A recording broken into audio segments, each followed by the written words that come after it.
Գյորջյան Կասկադ 60 ամիս փուլային վճարում բազմաթիվ առավելություններ։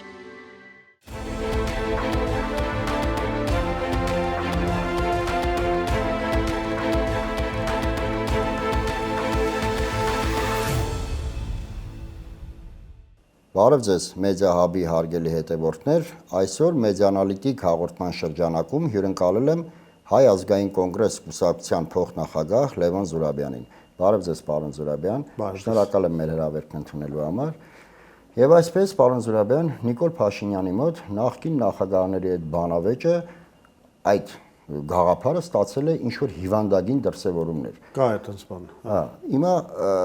տպավորություն է, որ այն ունի երկու պատճառ, մեկը որ այն մերժված սիրահարի նման կորցրել է ինքնասիրության ու արժանապատվության վերջին նշույլները, մյուս հնարավոր տարբերակն է, որ շատ լավ իմանալով, որ իր հետ որևէ մեկը չի բանավիճելու, այսպես համառորեն կառչել է այդ գաղափարից։ Գուցեև կա մի այլ պատճառ։ Հիմա ըստ ձեզ ո՞րն է Նիկոլ Փաշինյանի մոտ այդ մտասևեռումը, այդ հիվանդագին դրսևորումները, ինչի է նա փորձում դրանով հասնել։ Իդեպ այսօր իր գվարդիականներից մեկը Արայք Հարությունյանը նույնպես հարձակվել է այդ թեմայով Արա Աբրահամյանի վրա։ Այդ թեման իրենց համար իսկապես մի հատ սևեռուն, մի հատ բնույթ է ստացել, նրանք խոսում են այդ բանավիճի հիվանդագին, չէ՞։ Հիմա սկսենք նրանից, որ իրականում մի քիչ անհասկանալի է այս բանը, որովհետև բանավեճ կա եւ գնում է, եւ այդ բանավեճում Նիկոլ Փաշինյանը պարտվում է։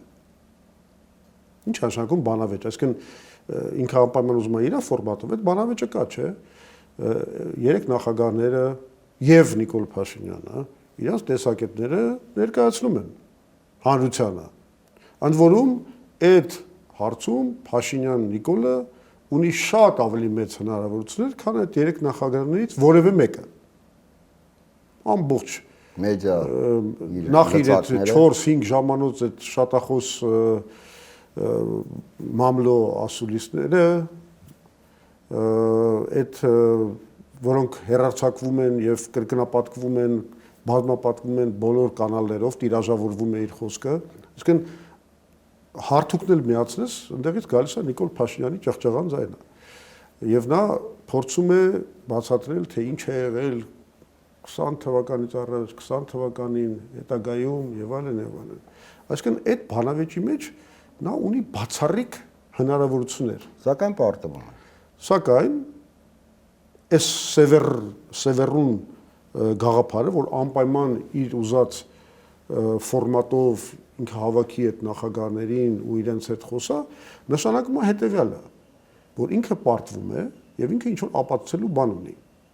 Ինքը իրականում, ես մի բան էլ ասեմ, էլի, ասենք դուք պատկերացնում եք, որ Տրամպը հիմա ասի, ես կանչում եմ Օբամային եւ Բայդենին համառորեն, չէ՞, ասի, ես կանչում եմ նրանց բանավեճի, ես կապացուցեմ իրենց, որ իրենք սխալ են։ Այն մարդ բանը միկրոֆոնը ձեռքում մտա, դու առաջին պաշտոնյան ես երկրում, դու բոլոր հնարավորությունները ունես քո տեսակետները հնչեցնել եւ անում ես դա, հնչեցնում ես։ Ուրեմն, եթե դու սևեռված ես նման բանավեճի վրա, նշանակում է դու ինքդ գիտակցում ես, որ դու պարտվում ես։ Քաղաքականության ֆիասկոյի արդյունքն է դա։ Առավել եւս որ ասել, որ այսինքն ինչ է, եթե բանավեճը գնում է, մարդիկ գրավոր, բանավոր, իրանց տեսակետները հայտնում են, դա բանավեճ չի։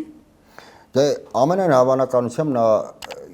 ես չեմ ուզում պատասխանատվություն վերցնել ու իր մտքերը մեկնաբանել, որովհետև դա շատ անշնորհակալ գործ կլինի, որովհետև դժվար է իրականում Նիկոլ Փաշինյանի մտքերը մեկնաբանելը, սակայն նա կարող է դա դիտարկում է որպես ընդհանրապես մեղադրանքներ ու ցանկանում է ինչ-որ մի ֆորմատով նստել սեղանի շուրջ եւ իրեն բնորոշ մանիպուլյատիվ եւ նաեւ սադրանքի եղանակներով փորձել ապացուցել, որ ինքն էլ այն միակ մարդը, որը բերեց Հայաստանին, փորձում է բերել խաղաղություն։ Ինքը դա անում է առանց այտել ամեն օր եւ պարտվում է։ Ինչու՞։ Այս է կարևոր հարցը։ Եվ ինչու է իր մոտ այս բզիկը, այս սևեռվածությունը ստեղծել, որ ինքը անպայման պետք է ինչ որ մի բանավեճով, ինչ որ մի նման շոուով փոխի իրավիճակը, որովհետեւ ինքը իրականում երբ որ կանչում է երեք նախագահային բանավեճի, ինքը ուզում է ոչ թե այդ երեք նախագահի հետ բանավեճի, ինքը ուզում է բանավեճի պատմության հետ։ Որովհետև ինքը շատ լավ գիտի, որ պատմությունը ամենամեծ ու ամենադաժան դատաստանն է տալու իրեն, որովհետև ինքը, այսինքն պատմությունից այլևս չես ջնջի այն հանգամանքը, որ 88-ի շարժմամբ, այդ զարթոնքի շարժմամբ, այդ երրորդ հանրապետության ձևավորմամբ, անկախության հաստատմամբ եւ հայ ժողովրդի ազատագրական այդ պայքարի շնորհիվ մենք ունեցանք աներևակայելի հաղթանակ մի վիճակում, երբ որ մենք բոլոր ռեսուրսներով շատ ավելի պակաս էինք եւ դատապարտված էինք պարտության, մինչդեռ Փաշինյանի օրոք Հայաստանը կորցրեց այդ Խրիմյանի լեզվով ասած երկհատե շերեփը, հիմա նորից մեր ձեռքը թողել են ընդհանրապես թղթե շերեփ եւ հիմա մենք մտել ենք Հայաստանի պարտության եւ նվաստացման դար, որի գլխավոր խորհրդանիշը Նիկոլ Փաշինյանն է։ Ինքն է 20 թվականից առաջ 19 թվականին, երբ որ իր սեղանին դրված էին Մինսկի խմբի համանախագահության առաջարկները, որոնք նա կարող էր ընդունել կամ առնվազն մտնել բանակցությունների մեջ, որպեսզի պահեր ընթացքը պատերազմից դուրս,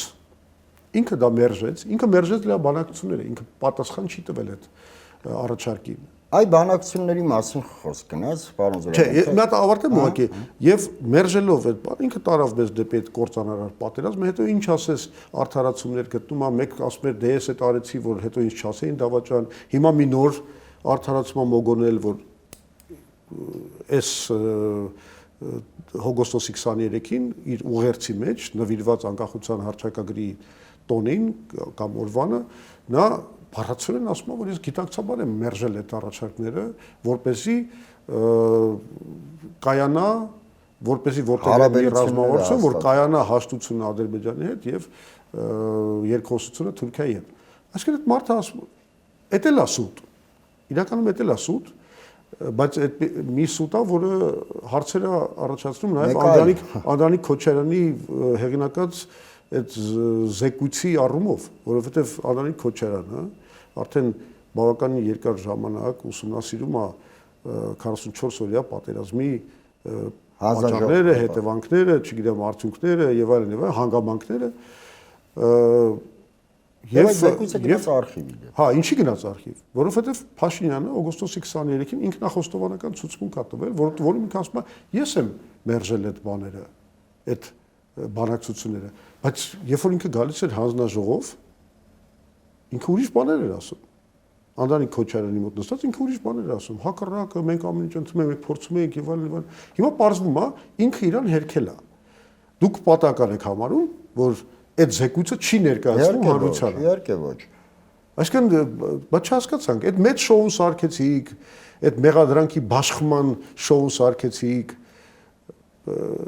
դրա բայց չպետք է հանրությանը ներկայացնեիք, բայց թափանցիկ իշխանություն էիք։ Փաստորեն ստացվում է այդ զեկույցին ծանոթանալու իրավունք ունեն միայն այն մարդիկ, որոնք իրավունք ունեն գաղտնի փաստաթղթերի հետ ծանոթանալու, այսինքն կրկին նույն մարդիկ։ Այդ շրջանակից դուրս չեն գալի։ Այսինքն մենք հասկացանք, որ այդ ամեն ինչը մի հատ շոու էր, որտեղ իրենք իրենց դերերը կատարեցին, իսկ երբ որ այդ արդեն բուն զեկույցի եզրակացությունները պետք է բացվեն հանրության համար, լսվեն ազգային ժողովում եւ այլն, մեկ էլ պարզվեց, չէ, բայց պետական գաղտնիքի հետ կապված գործեր չէ, համել ժամկետները խախտվել են, դե արդեն չի կարող գնալ բանի եւ այլն, մանկապարտեզ, այսինքն մենք հասկացանք մի բան, Անդրանիկ Քոչարյանը Ալեն Սիմոնյանի հետ միասին ինչքան էլ հիմա իրանք ձևեր թափեն, իբր տարաձայնություններ ունեն իրար հետ հակամարտման, այդ երկու հոգին, Ալեն Սիմոնյանը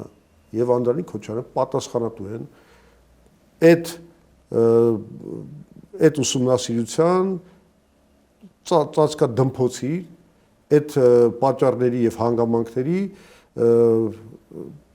պարտակման համար։ Պարտակման, այդ իրանք հիմա արեցին այդ պարտակումը, մի հատ էլ սիրուն ցույց տվեցին դուել, որ իքեր լրագրողները ճեպազրույցի իբր գտնում են տարբեր բևեռներում այդ հարցի շուրջ։ Լավ, ում եք ֆրացնում ես ինչ մանկապարտեզը,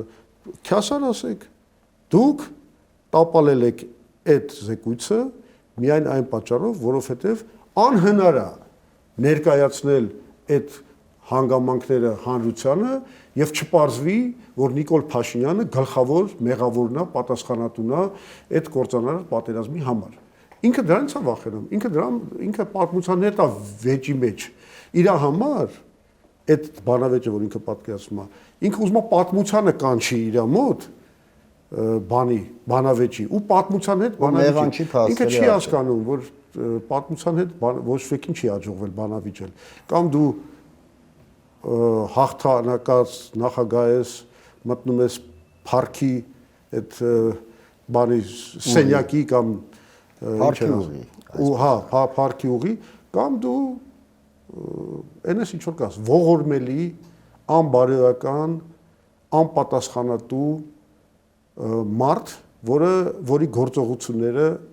անշնորհք, դավաճանական բերել են Հայաստանի կործանմանը։ Այս ամբողջը։ Պարոն Զուրաբյան, թե Լևոն Տեր-Պետրոսյանը մի քանի անգամ եւ դուք բազմիցս Նիկոլ Փաշինյանին հորդորել եք, որպեսզի հրապարակի այդ բանակցային գործընթացի հետ կապված փաստաթղթերը։ Սակայն նա համառորեն հրաժարվում է ոչ միայն հրապարակելուց փաստաթղթերը, այլ նա իրեն բնորոշ մանիպուլյատիվ տարբեր եղանակներով ընդհանրապես համարում է, որ բանակցային գործընթաց իր իսկ տրամաբանությամբ չի եղել, այլ ամենը կառուցված է եղել Արցախը Ադրբեջանի շուրջ մնալու այդ գաղափարախոսության տրամաբանության շրջանակներում։ Հիմա իրականում ինչու նա չի հրապարակում այդ փաստաթղթերը։ Կա արդյոք նրա կողմից մտավախություն, որ հրապարակման հետևանքով ի ցույց կդրվի նրա իրական դեմքը եւ իր զրոյական կետից սկսելու բանակցությունները զրոյական կետից սկսելու ողբերգական ամբողջ ընթացքի պատճառը։ Դե տեսեք, շատ ճիշտ հարցադրում, սա, ասենք Փաշինյանը ինքը պետք է շահագրգռված լիներ, որ այդ փաստաթղթերը հրապարակվեին։ Որտեվ դա կլիներ արդեն իրան արդարանալու, արդարացնելու լրջագույն հիմք։ Ամեն ինչ որ հիմնված է փաստաթղթի բազայի վրա, շատ ավելի համոզիչ է մեր ժողովրդի համար։ Ես ձեզ մի հատ հետաքրքիր պատմական անալոգիա կամ պատմական օրինակ բերեմ։ 1997 թվականին, դուք հիշում եք, շատ ծանր վիճակի մեջ էր ընկել առաջին նախագահ Լևոն Տեր-Պետրոսյանը, որովհետև ոչ միայն ընդդիմությունը, այլ նաև Լեռնային Ղարաբաղի ղեկավարությունը, այլ նաև իր սեփական ուժային նախարարները եւ վարչապետը Քոչարյանը, չգիտեմ, Վազգեն Սարգսյանը, Սերժ Սարգսյանը եւ ամբողջ մտավորականությունը մեծամասամբ մեղադրում էին Տեր-Պետրոսյանին Ղարաբաղը ծախելու մտադրության մեջ։ Հիշում եք այդ շատ։ Իհարկե հիշում եմ։ Այդ ժամանակ Տեր-Պետրոսյանը ինքը իմանալով, որ իր գլխավոր հաղթաթուղթը դա այն հիշում եք իր բաները, ելույթները հերոստատեսային, որ ինքը մի ժամ խոսում էր ժողովրդից հետո եւ ժողովրդի հետ եւ ոնց որ վերափոխվում էր հանրության բանը։ Ինքը այսինքն գիտեր ժողովրդի հետ խոսալու այդ բանալին ուներ։ Ինչու ինքը չարեց դա։ Ասեմ ձեզ։ Ընտրեմ։ Որովհետեւ պետք էր որ ինքը բացահայտեր պլանը։ Եվ ինքը դիմել է այդ խնդրանքով Մինսկի խմբի համանախագահությանը։ Ես շատ լավ հիշում եմ, միասին քննարկել ենք այդ բանը, որ այս PR բանը էլի կատաստրոֆա է գնում, այսինքն գնալով հանրությունը մտածում է, որ մենք Ղարաբաղ ուզում ենք ծախենք եւ այլն, սրտակից ո՞նց է կարելի դուրս գալ։ Տեր-Պետրոսյանը ասում էր, ես միակ ելքը տենում եմ նրա մեջ, որ ճշմարտությունը ժողովրդին ասեմ, բայց դրա համար ինձ պետք է բացահայտել այդ փաստաթղթերը, որպեսզի ես ցույց տամ հանրությանը, որ Ղարաբաղի վաճառքի կամ չգիտեմ Ղարաբաղի շահերը տրոհելու հետ կապված որևէ բան չկա, հակառակը մենք սրանով շահում ենք։ Եվ ահա ինքը դիմեց Մինսկի խմբի համանախագահությանը մի խնդրանքով, որ այն մերժված գոնե փաթեթային տարբերակը ներկայացվի հայ ժողովրդի դատին, որպեսզի հայ ժողովուրդը հանրությունը ինքը իր աչքերով բանանի համոզվի, որ իրականում այդ բանակցությունների արդյունքը փայլուն է Ղարաբաղի համար։ Գիտեք ինչ եղավ։ Եղավ Վարդան Օսկանյանը զբաղվեց այդ հարցով։ Վարդան Օսկանյանին իմ ներկայությամբ հենց հանձնարարեց այդ բանը անել, նա դիմեց Մինսկի խմբի համանախագահներին, նրանք պատասխանեցին բանով, մերժումով։ Այսինքն Տեր-Պետրոսյանը զրկվեց անգամ ճշմարտությունը ասելու հնարավոր ներկայացնելու այդ հնարավորությունից եւ ինքը չէր կարող այդ կոնֆիդենցիալությունը, եթե դա լիազորված չէր բանի կողմից, Մինսկի խմբի համանախագահության կողմից, չէր կարող դա բացահայտել, դա կլներ պայմանավորվածությունների խախտում, հետեւաբար ինքը կորցրեց իր վերջին հաղթատուղթը այդ փաստաթղթերը ներկայացնել ժողովրդին։ Հիմա ինչ է մեզ ամբողջը երկար պատմում։ Ցույց տալու համար, որ իրականում ղեկավարը, եթե ինքը վստահ է, որ այս բանավեճի մեջ, այսպես կոչված, ինքը ճիշտ է, ինքը առաջինը պետք է շահագրգռված լինի փաստաթղթերի հրապարակման մեջ։ Եվ Տեր-Պետրոսյանը այդ շահագրգռված մարդ էր։ Իր ողբերգությունը նրա մեջ էր, որ այդ բանը թույլ չտվեցին անել։ Ինքը չկարողացավ այլևս ժողովրդի հետ խոսալ փաստերի լեզվով։ Իսկ ինչ եք տեսնում մենք Փաշինյանի դեպքում, ամեն ինչ անում է, որ այդ փաստաթղթերը չբացվեն, չհրապարակվեն։ Եթե ինքը առավելևս որ խանգարող հանգամանքներ չկան այս բանի Նիկոլ Փաշինյանը։ Այո, որովհետև այդ Մինսկի խումբը հենց ինքն էլ կործանեց, այլևս Մինսկի խումբ գոյություն չունի։ Այսինքն ոչ մի կապանք Չկա իր։ այլևս չկա։ Խաղաղությունը նախաստորագրել ես, ինչպես դու ես ասում, Դիմել ես Մինսկի խմբի լուծարման։ ամեն ինչ արդեն գնում է քո ասած հունով, Մինսկի խումբը չկա, հանգիստ վերցրու, հրապարակի այդ փաստաթղթերը, ցույց տուր, որ դու ճիշտ ես։ Բայց ինքը հասկանալով, որ այդ փաստաթղթերը իր մերկությունն են բացելու, այդ փաստաթղթերը ցույց են տալուց, որ ինքը ունեցել է լավ առաջարկ, որը մերժել է ոչ թե առաջարկը անգամ, այլ բանակցությունները։ Ինքը չի բանակցել Մինսկի խմբի համանախագահության կողմից, որտեղ այդտեղ երկու կարևոր հանգամանք կա։ Ոչ միայն մենք պահանջում ենք Մինսկի խմբի համանախագահության պլանի հրապարակումը, այլ նաև պաշտոնական Երևանի պատասխանը։ Որտեղ Տեր-Պետրոսյանի դեպքում, Ռոբերտ Քոչարյանի դեպքում, բայց ոչ Սերժ Սարգսյանի, այդ բաները բացահայտվել են։ Այսինքն բացվել այդ հրապարակվել են փաստաթղթերը եւ մեր պաշտոնական առաջարկները, մեր պաշտոնական պատասխանները։ Ինչի է այդ կարևոր, այդ երկրորդ հանգամանքն, որտեվ այստեղ հարց է, լավ, եղել առաջարկ, դու ո՞նց ես պատասխանել։ Ինչ է արել քո դիվանագիտությունը։ Դու ինչ ես արել, որ պատերազմը չլինի։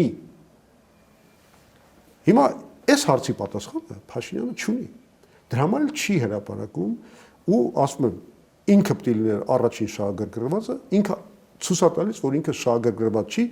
շահագրգռված է հակառակում։ Շահագրգռված է պարտակման, ծածկման, չհրապարակման մեջ եւ այդ իր շահագրգռվածությունը թաքցնելու իրականությունը հիմա փորձում է ծածկել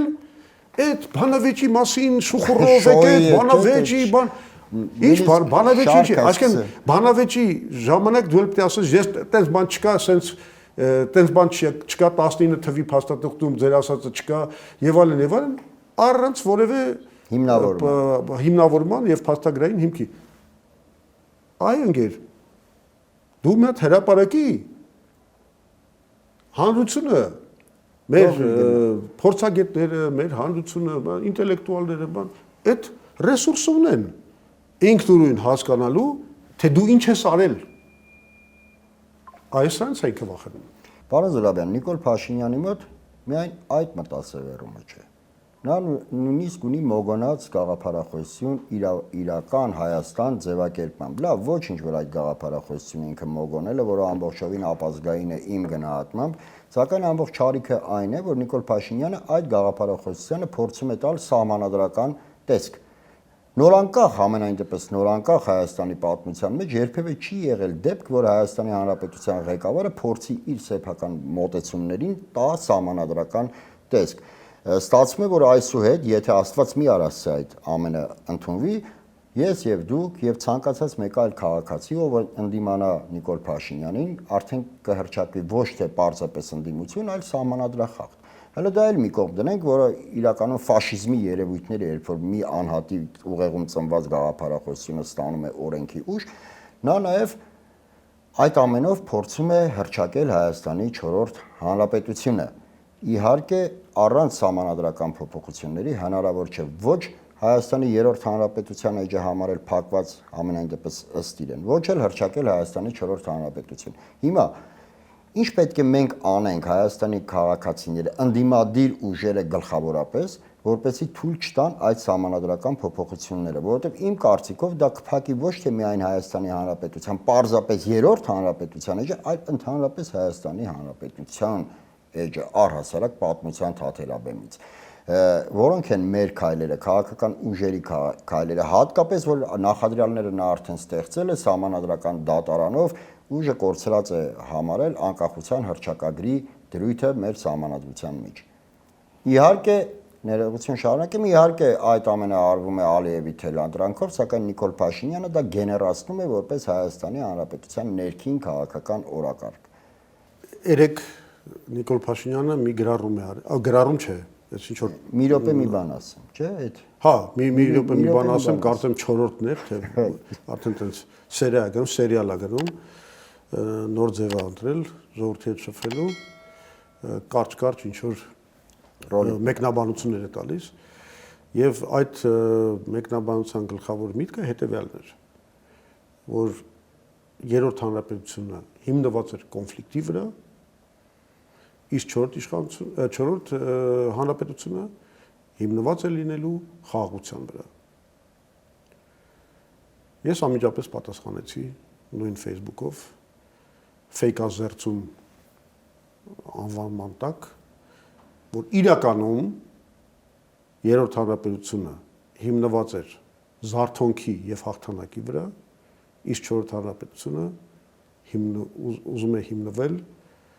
պարտության, նվաստացման եւ խաղաղության մասին խաբեության վրա։ Ինչ եմ ես այսպես ասում, որովհետեւ իրականում լավ է դուք վերջում այդ ուղումը արեցիք, որտեղ խոսում եք բանի մասին, իր սահմանադրական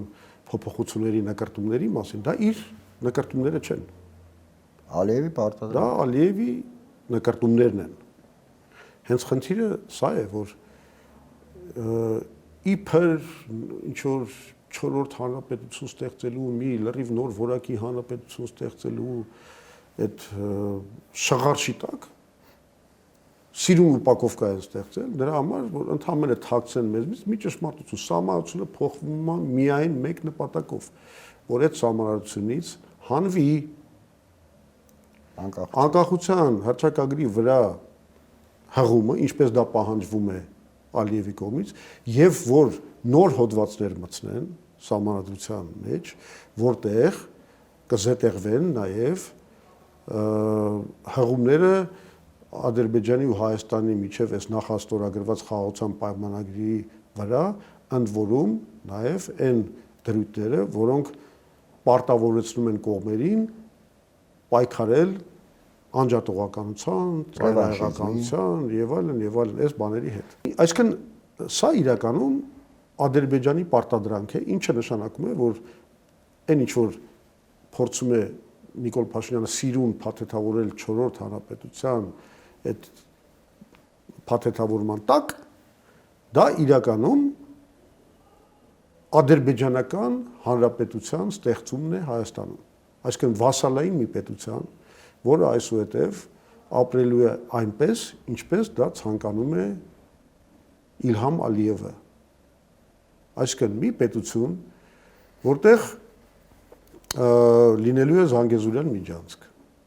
Մի պետություն, որտեղ վերադառնալու են Ալիևի պահանջով արևմտյան Ադրբեջանի, այսպես կոչված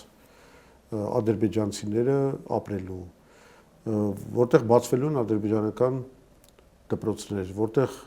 մսկիթներ են հիմնվելու, որտեղ արդեն կարող է մեր փողոցներում հնչի ազանը առավոտ ծիծիրիգում, որտեղ այդ ամենից հետո պահանջեն ադրբեջանցիները որպես նաև պետական լեզու ընդունել, որովհետև հավասարապես հայերենի, որովհետև բնակչության մի զգալի մաս ադրբեջանցիներ են։ Դե քիչ 300,000 ադրբեջանցի։ Սա պրոյեկտ է, գտել են այդ շատ բանը հեշտ պրոյեկտ, առանց ցեղասպանության, առանց արյունահեղության, առանց իմիջային կորուստների, ուղղակի ադրբեջանացրել Հայաստանը, վերցրել իրենց վերահսկողության տակ։ Եվ Փաշինյանը սա անում է չորրորդ հանրապետություն կոչեցյալը ոչ այլ ինչ է, քան Հայաստանի ադրբեջանական հանրապետություն, Հայաստանի ադրբեջանական մոդել։ 4-րդ հանրապետությունը դա Հայաստանի ադրբեջանական մոդելն է։ Ուրիշ բան չէ։ Սա է փորձում անել Փաշինյանը։ Հիմա իհարկե ես հիմա լսում եմ քննադատների ձայները։ Կասեն, դե հիմա դուք բան չեք առաջարկում, ինչ անի Փաշինյանը, բայց ուրիշ ձև ոնց կարող ենք խուսափել պատերազմից։ Հա, այս քննադատությունները հնչում են որոշ շրջանակների կողմից, ու նիկոլական եւ մերձ նիկոլական։ Դրանցից ոմանք անգամ փորձում են ասել, բա այդ խաղաղասիրությունը ձեր պլատֆորմը չէր, լևոնականության պլատֆորմը չէր եւ այլն եւ այլն։ Այս քննադատությանը ես միանգամից կուզեի պատասխանել, որովհետեւ դա շատ կարեւոր է։ Բանն այն է, որ իրականում բացարձակ խաղաղության հասնելու համար, Ադրբեջանի հետ խաղաղության հասնելու համար բացարձակ պետք չի մեր պատմամշակութային ինքնությունը զոհաբերել։ Այն ինչ որ Նիկոլ Փաշինյանը հիմա անում է։ Բացարձակ դրա համար այդ պետք չի։ Դա իրականում ես մի անգամ ասել եմ, հիմա կարող եմ դա բան է Հայաստանի էվտանազիայի, այսինքն հաճելի մահվան ճանապարհն է։ Հաճելի այդպես հանգիստ մահվան ճանապարհն է։ Մենք էվտանազիա պետք չի ու այդ գինը մենք չպետք է վճարենք, որ խաղաղություն ստանանք։ Իրականում խաղաղություն ստանալու համար մի քանի բան է պետք։ Նախ աշխարհակաղակական բալանսը վերականգնել, մեր դաշնակցային հարաբերությունները, մեր դիվանագիտության աշխատանքը ոչ միայն Թուրքիայի, Ադրբեջանի, Իսրայելի եւ Արևմուտքի ուղղությամբ, այլ նաեւ Ռուսաստանի, Չինաստանի, Հնդկաստանի, այսինքն BRICS-ի հետ Իրանի ուղղությամբ, որը հիմա խախտված է, չկա այդ բանը։ Մենք լրիվ մտել ենք մի ճամբարի այդ ազդեցության տակ եւ իրականում օտարացին պրոյեկտներ ենք իրականացնում, որոնք Հայաստանին բան չեն բերում։ Բացի այդ էվտանազիայի հաճելի մահվանից։ Այդ այսինքն եթե դու վերականգնում ես աշխարհակաղակական բալանսը, եթե դու պահանջում ես, որ խաղաղության բաղադրիչը դառնա նաև օրինակի համար հարավ հյուսիս երկաթուղու կառուցումը, որը կկապի Զանգեզուրով, Սյունիքով, Մեղրին կկապի Երևանի հետ։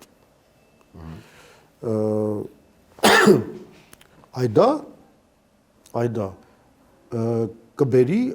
խաղաղության ալտերնատիվ մոդելի, իսկ ես կասեի անգամ սա ալտերնատիվ չի։ Սա միակ իրատեսական մոդելն է խաղաղության, որտեղ մենք մեր պատմամշակութային ինքնությունը չենք կորցնում։ Ասում եմ, պետք չի գնալ այդ ամեն ինչին։ Մենք չպետք է գնանք հաճելի մահվան գործընթացով։ Սա չի մեր փրկությունը։ Սա փրկություն չի։ Էվտանազիան երբեք չի եղել։ Հա, ինչ որ իմաստով կարաս ասես, հա, առանց տանջանքների մահանում ես, բայց դա համարել ազգի համար փրկություն, ընդ որում Հայաստանի պատմությունը ունեցող մի ազգի համար փրկություն, դա ասում եմ, դա մենակ կարող է անել Ալիևի ագենտը, որը այսօր այլ կերպ չի պատկերացնում իր քաղաքական գոյությունը Հայաստանում։ Որ բացատրեմ ինչքան ուժեղ է Ալիևը հիմա տիրապետում ներքին քաղաքական իրավիճակի Հայաստանում, մի հատ էլեմենտար հարց տամ։ Ինչ կլինի վաղը, եթե ներքին հանդում, ասենք մի երկու հատ կրակոց լինի, կամ ասենք բանում, Տավուշում, կամ ասենք Վարդենիսում, Ադրբեջանի կողմից։ Իմ պատկերացում կդատվեն հայ զինծառայողներ, եթե փորձեն պատասխան կրակ բացել։ Հա, բայց ես նկատում եմ հասարակությունը դա ոնց կընդունի։ Արդյոք չի սասանվի այդ Փաշինյանի այն կոնցեպտը, որ մենք նորացին երեխան մեր խաղաղությունը, այդ պատրանքը կփլուզվի միանշանակ, որ արդեն մենք ապրում ենք խաղաղության դարաշրջանում։ Ինչը նշանակում է, որ այդ գլխավոր խաբեությունը Փաշինյանի, որ մենք այլևս վայելենք, արդեն մենք աջակցություն է ստանում Ալիևի կողմից։ Այսինքն դա բան է, փլուզվելու է, չէ՞։ Իհարկե։ Իսկ դա ինչ է նշանակում։ Դա նշանակում է, որ Ալիևը լավ կոպիտ չեմ ուզում ասեմ, բայց ասենք լրիվ պահում է Փաշինյանին իր ձեռքերում։ Այսինքն ստանձնել է Փաշինյանը նախընտրական շտաբի պետի պաշտոնը։ Փաշինյանը, այո, Փաշինյանը, այսինքն այսօր այնքան կախված է Ալիևի գործողություններից։ Ալիևը կարող է ասում երկու կրակոցով ներքին հանդում տապալել Փաշինյանի ռեժիմը։ Այս ինչ է նշանակում։ Սա նշանակում է, որ այսօր Փաշինյանը ամբողջությամբ կախված է Ալիևից։ Անելու է ամեն ինչ Ալիևը իրեն պարտադրի։ Այսպեսի ղեկավար հաստատ մեզ պետք չի ունենալ։ Իդեպ խոսեցինք պարտադրանքներից եւ խոսեցինք նաեւ սահմանադրության փոփոխություններից, հնարավոր փոփոխություններից, որում ամբողջովին ամրագրվելու է Ալիևի պահանջները։ Նաեւ մի այլ պահանջ է արդեն տեսանելի, որ գնում է դեպի ի կատարում, դա բանակի հետ կապված։ Օրինակ, երբ որ 45 թվականին Ճապոնիան ստորագրեց կապիտուլյացիոն ակտը, ԱՄՆ-ի պարտադրմամբ սահմանադրության մեջ ամրագրեց, որ Ճապոնիան չի ունենալու բանակ, այլ ունենալու է միայն ինքնապաշտպանական ջոկատներ եւ պարտավորվեց երբևէ որևէ ռազմական գործողությունների չմասնակցել։ Հիմա կարծես թե մենք ընթանում ենք նույն ճանապարհով, Նիկոլ Փաշինյանը չի պատրաստվում ավելացնել պաշտպանական բյուջեն, ոչ միայն դա չի պատրաստվում անել, այլև զուգահեռ կրճատում է պարտադիր զինծառայության։ Ընդ որում մի պայմանում, երբ որ խաղաղություն չկա, այո, դեռևս եւ ոչ ոք չի աշխատավորում մեր արտգործ նախարարների մակարդակով ընդհանրապես նախաստորագրվել է։ Գոնե դա լիներ իսկապես կայացած փաստ, երաշխավորված միջազգային երաշխիքներով ստորագրված խաղաղություն, ասենք հələ ինչ որ իմաստ ունի այդ բաները, գործողությունները, որովհետեւ մենք արդեն խաղաղություն է, կոնֆլիկտ չկա, բան չկա։ Բայց ոչ մի նման բան չկա։ Թուրքիան զուգահեռ Ադրբեջանը ավելացնում է ռազմական բյուջեն, ռազմական ծախս բյուջեն մեծացնում է, զորավարժություններ է անում, չի լուծարում իր արևմտյան Ադրբեջանի կազմակերպությունները եւ չի հրաժարվում տեսլական։ Իրա փորձագետները այսօր հանրային իրանց պետական հեռուստատեսություններով խոսում են նրա մասին, որ մենք իրավունք ունենք 30 կիլոմետր ներս մտնենք բանի տարածքը, Հայաստանի տարածքը 30 կիլոմետր։ Այս խոսակցությունները շարունակվում են, Թուրքիան չի բացում ճանապարհները։ Ալիևը ամենօրյա ռեժիմով կոչ է անում, որ ադրբեջանցիներին, որ մենք պետք է ամեն օր պատրաստ լինենք պատերազմի։ Իսկ մենք մեր ժողովրդին քննացնում ենք համաձայն էվտանազիայի օրենքներին, քննացնում ենք, ասում ենք, որ ժողովուրդ ջան, ամեն ինչ լավ է, հանգիստ վերընկեք տեղները։ Մեծ բանակ պետք չի։ Հա։ Այսինքն սա ի՞նչ է։ Այս քաղաքականության անունը ի՞նչ է։ Այս քաղաքականությունը ինձ հիշեցնում է, երբ որ Արցախյան առաջին ազատագրական շարժումը սկսվեց 88-89 թվականին, Թուրքիայի քաղաքական շրջանակներից հնչում էին տեսակետներ, որ Ադրբեջանի կողմից հիմարություն է պատերազմի մեջ մտնել Արցախի, պատերազմի մեջ մտնել Հայաստանի հետ, որովհետև եթե չլինի այդ պատերազմը, մենք առանց որևէ կրակոցի կարող ենք վերցնել թե Արցախն ամբողջությամբ, թե Հայաստանը ամբողջությամբ։ Հիմա տպավորությունն է, որ Նիկոլ Փաշինյանը իրականացնում է այն պլանը, որը որ հնչում էր Թուրքիայից նախորդ դարի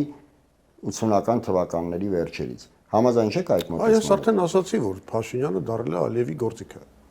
Նա իրենց լրիվ կախված մի մարդ է եւ նա չի կարող անգամ եթե տեսականորեն այդ հնարավորությունը կա, ավելի քիչ զիջումներով կամ ընդհանրապես առանց լրացուցիչ զիջումների հասնել խաղաղության, ինքը ի վիճակի չի դա իրագործել։ Որտեւ ինքը, ինչպես ցույց տվեցի, գտնվում է լիակատար վերահսկողության տակ Ալիևի։ Նայեք, մենք չենք ասում, որ եկեք, եթե մենք գանք իշխանության կամ երբ որ գանք իշխանության, մենք ինչ որ պայթեցնելու ենք խաղաղությունը, ինչ որ հրաժարվելու ենք մեր միջազգային պարտավորություններից, որ մենք, չգիտեմ, պահանջելու ենք անմիջապես Ղարաբաղի վերադարձը եւ այլն եւ այլն, ել չեմ ասում ավելի հայդատական պրոյեկտներից, ինչպիսիք են օրինակ համար Նախիջևանի վերադարձը կամ եւ այլն եւ այլն։ Մենք ոչ մի նման բան չենք ասում։ Մենք հասկանում ենք ինչ աշխարհակահական իրավիճակի մեջ են գտնում, ինչ իրողությունների մեջ են գտնվում։ Մենք հասկանում ենք, որ պետք է գնալ հաշտության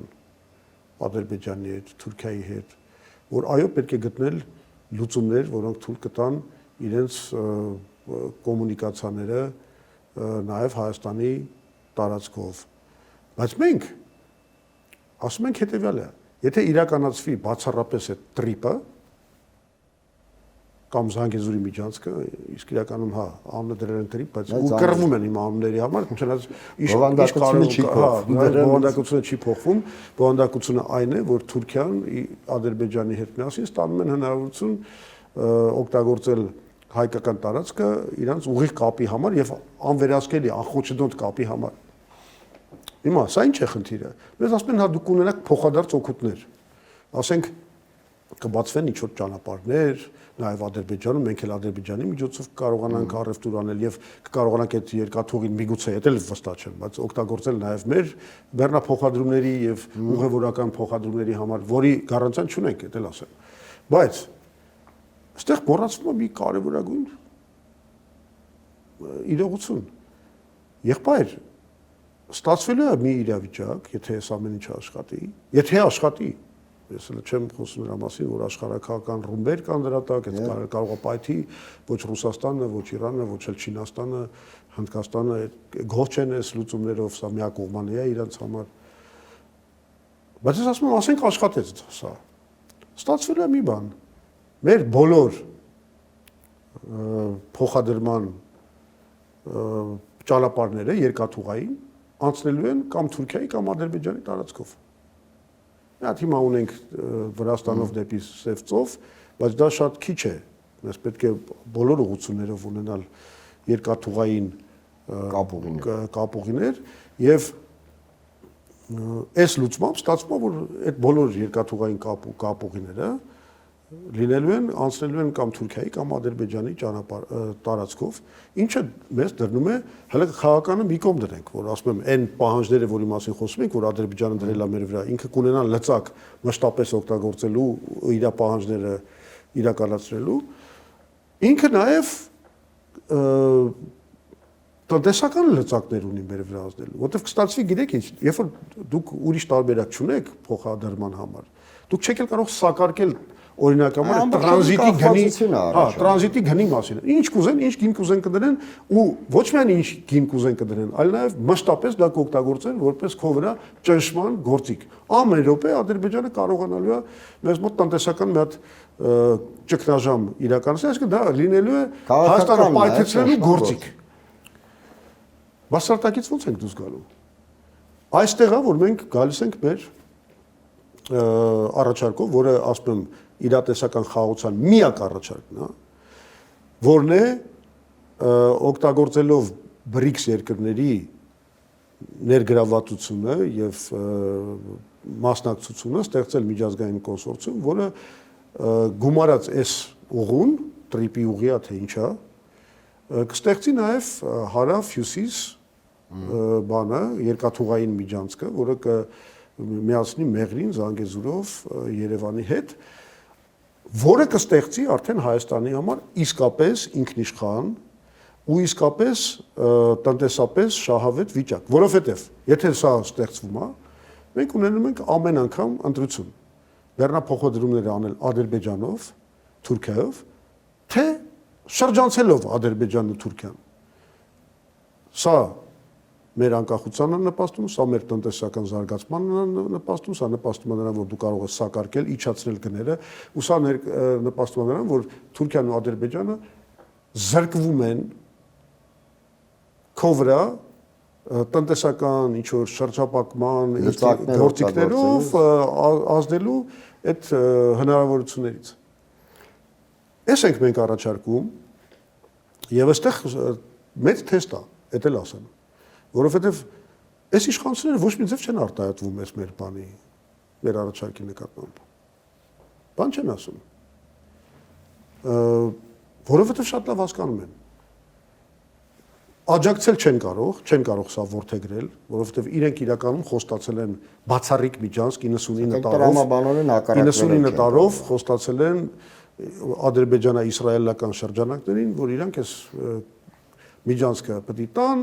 եւ որը ուղղված է եւ Իրանի դեմ եւ Ռուսաստանի դեմ, հետեւաբար իրանք չեն կարող այդ առաջարկը ընդունել, մյուս կողմից չեն կարող քննադատել։ Տրամաբանական հակափաստարկներ հնարավոր չեն կարող քննադատել։ Չեն կարող ասեն, չէ, դա բանա, վատ բանա, էսա, այնա բան, որովհետև դու չես կարող ասես, այդ բանը չի կարող լինել։ Դու ինքդ ասում ես, որ չէ, ինքը իշխանությունը պահպանում ենք, ինչ կուզենք կառուցեն, երրորդ երկրները կարող են գան կառուցել, չէ՞։ Այսինքն իրանք քարկապ են ընկել։ Քարկապ են ընկել ու այս առաջարկի մասին ոչ մի բան չեն կարողանում ասել։ Եվ մասնավորապես օրինակի համար հանրային հեռուստատեսության հայտնի Պետրոս Ղազարյանը, որը ամեն մի դեբատի ժամանակ ասում է, որ բայց այս խաղաղության Փաշինյանի խաղաղության այս ծրագրին ընդդիմությունը ոչ մի ալտերնատիվ առաջարկ չունի։ Հիմա մենք ասում ենք ունենք այդ առաջարկը, ավելին ասում եմ Պետրոս Ղազարյան, ես ցանկանում եմ այդ առաջարկը ներկայացնել հանրային հեռուստատեսությամբ։ Հա, հարցակվի քո այդ հայտնի ոճով, դիր այդ բոլոր խնդրահարույց հարցերը, փորձի վարկաբեկել այդ առաջարկը, գտնել դրա թույլ կողմերը։ Ես համաձայն եմ դրան, բայց հանրային հեռուստատեսությունը ձեր բոստանը չի։ Հանրային հեռուստատեսությունը պետք է նաև ծառայի իսկապես լուրջ առաջարկների քննարկմանը։ Բայց ეს չի արվում։ Բանը, այս ամեն ինչը վերադառնանք մեր զրույցի սկզբին, Փաշինյանը իր ղարաչի ձևերով բարենավորությամբ փորձում է ծածկել այդ մարտահրավերով։ Եկեք դե հետս գնանք խցիկում բանակցենք։ Ազգային անվտանգության ծառայության կալանավայրի խցիկում։ Մի վերջին հարցել պարոն Զուրաբյան, որպեսզի դուք գաք իշխանության եւ իրականացնեք ծրագրերը, կա մի շատ կարևոր նախապայման։ Նիկոլ Փաշինյանի հեռացումն է։ Քանի Նիկոլ Փաշինյանը իշխանության է, որևէ ծրագիր հնարավոր չէ կյանքի կոչել։ Հիմա ինչ քայլեր պետք է նախաձեռնեք կամ ինչ քայլեր եք նախաձեռնում, նախատեսում, որպեսզի ի վերջո հասնենք Նիկոլ Փաշինյանի հեռացմանը։ Դե փոքրիկ քայլերից մեկը, որի մասին ես ուզում եմ հիմա հայտարարեմ, այն է, որ շաբաթ օրը ժամը 10:20-ից Վան բիզնես բանում այդ ֆորում այդ տարածքում, որը գտնվում է Թումանյան 23 հասցեով հրավիրում եմ մեր մտավորականներին, չգիտեմ, քաղաքական գործիչներին, լրագրողներին, մեր եւ բոլորին ով ցանկանում է գալ այնտեղ մասնակցել այս պրոյեկտի քննարկման, հա։ Այնտեղ պանելային քննարկում է լինելու, ես կխոսեմ, կխոսի Դավիթ Անանյանը, կխոսի Կարեն Քոչարյանը։ Ինչ որտեղ որտեղ այդ բանը հաղորդման վարողը հայտնի Կարեն Քոչարյանը, կոնֆլիկտոլոգ կամ հա քաղտեխնոլոգ Կարեն Քոչարյանը, Դավիթ Անանյանն էլ բավականին անվանի տնտեսագետ է, հիմա նաև քաղաքական հայտեր է ներկայացնում։ Ինձ թվում է սա հետաքրքիր քննարկում կլինի։ Ես հրավիրում եմ բոլորին այդ քննարկմանը։ Սա համարում եմ կարևոր քայլ, հենց ձեր ասած հարցի ենթատեքստում, որովհետև սա հնարավորություն է ստեղծում ձևավորել միասնական մի պլատֆորմ անդիմության համար։ Այն անդիմությանը, որը իսկապես խաղաղության դրոշը, իրական խաղաղության, իրատեսական խաղաղության դրոշը ուզում է վերցնել իր ձեռքը եւ թույլ չտա, որ այդ կեղծ խաղաղության այդ բանը դրոշը Փաշինյանը ասենց իրեն բանանի, վերագրի եւ խափի մեր ժողովրդին։ Հիմա ասում եմ, այս մի քայլը փոքրիկ քայլ է, բայց ինքը կարեւոր է, որ մենք կառուցենք անդիմության, ասենք, ծրագրային բանը, այդ հենքը։ Իսկ ընդհանրապես ես այո համաձայն եմ, որ հենց իրական խաղաղության ստեղծման շուրջ պետք է միավորել, ստեղծել մի քաղաքական ուժ, համախմբելով տարբեր քաղաքական ուժերին, մտավորականներին, որը կդառնա այս ընտրություններում կարևորագույն դերակատարներից մեկը, եթե ոչ ամենակարևորը։ Դե ինչ պարոն Զուրաբյան, շնորհակալ եմ նման հետաքրքիր զրույցի համար։ Մեդիահաբի հարգելի հետևորդներ, հիշեցնեմ, որ զրուցում էի Հայ ազգային կոնգրես կուսակցության փոխնախագահ Լևոն Զուրաբյանի հետ։ Այսօր այսքանը, շնորհակալ եմ, կհանդիպենք։